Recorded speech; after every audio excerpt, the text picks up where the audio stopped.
Let's begin what's trending. Now, we're receiving reports that former President Muhammadu Buhari was recently admitted to an intensive care unit at a hospital in the United Kingdom after falling ill during a medical checkup trip to London. Well, according to Empowered Newswire, citing a close relative, Buhari was discharged last week and is currently recuperating in London. Meanwhile, Garba Shehu, former senior special assistant on media and publicity to Buhari, speaking ahead of the launch of his memoir, according to the president, Lessons from a Presidential Spokesperson's Experience, stated that Buhari left office broke, but with his integrity fully intact. Shehu emphasized that no one can credibly accuse Buhari of accepting bribes during his 8-year tenure. Let's take a look before we take a reaction. Integrity of Buhari, how did it differ? Because I said he had integrity. Well, let me not preempt the content of my book. No, so that you will buy it. Otherwise, I'm not going to make a full disclosure. But did I tell you? I said this book is about what did he even eat? What did he wear sometimes? Before Buhari will appear for interview, what would he wear?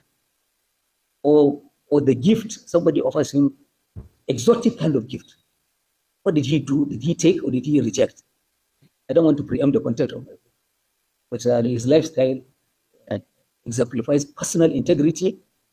And I'm happy that nobody, up to today, nobody can say, I've given bribe to Buhari. There's corruption in the country. There was corruption in our government. No, there is corruption. However, as a person, Buhari was above all of that.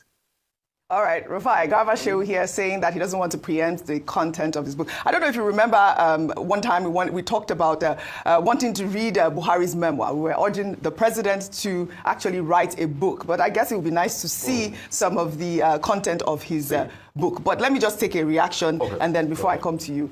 This is from Olufemi, who wrote, Garba Shehu, the former spokesperson to ex-President Buhari, recently claimed that the Buhari administration ushered in a culture of personal integrity in governance. One cannot help but question whether Mr. Shehu truly comprehends the meaning of the word integrity.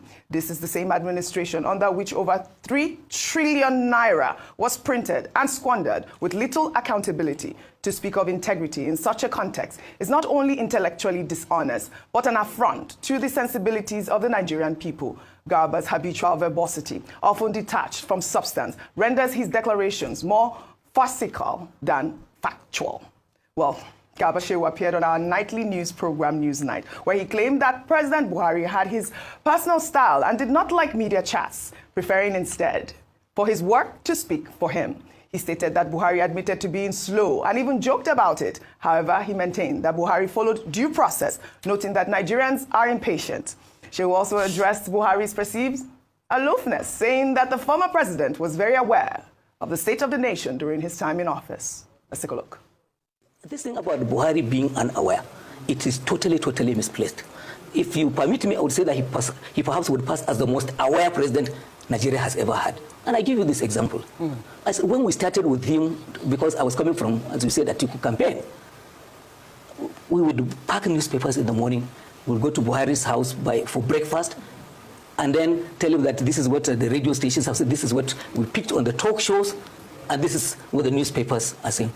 Believe me, by the time you got to him, he would have read ahead of you. And I used to say this, and people thought I wasn't serious.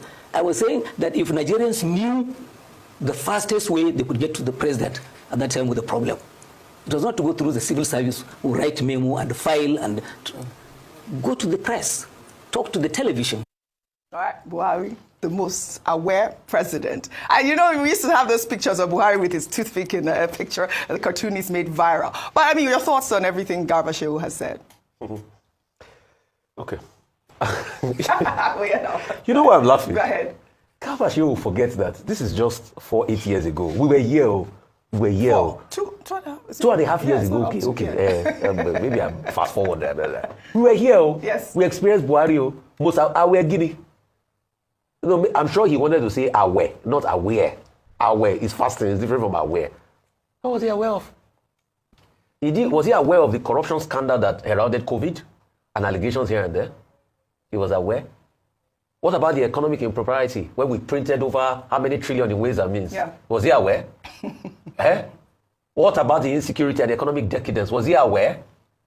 I assure you, he was aware. He was aware. Yes. And you see this attitude of saying he wasn't corrupt. But there was massive allegations of corruption under him. Let me read headlines today for you. The year. Garba Shehu say aware. Buhari was aware. This is not me reporting on the cable, online newspaper reporting. A witness of EFCC has narrated how the former aviation minister awarded contracts to his relatives. Awareness. He was aware of Nigerian Air. You know how we condemn Nigeria? Didn't Festus Keyamo, that served in Buhari's cabinet, when he came to Tinubu's cabinet, he said, no, I'm not going to go ahead with Nigerian Air Wahala. So, does that make him aware?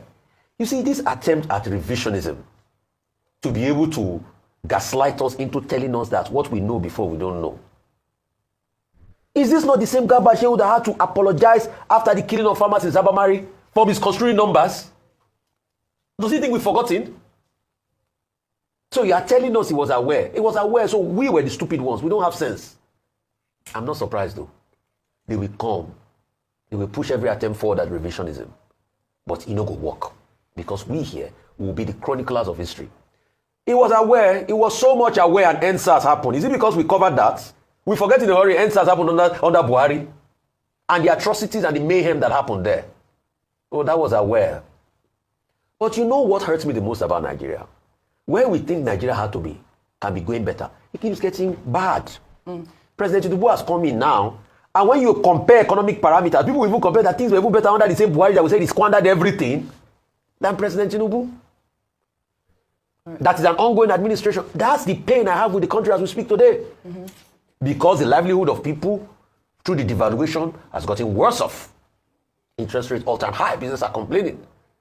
So the question is, when are the average Nigerians going to get a reprieve?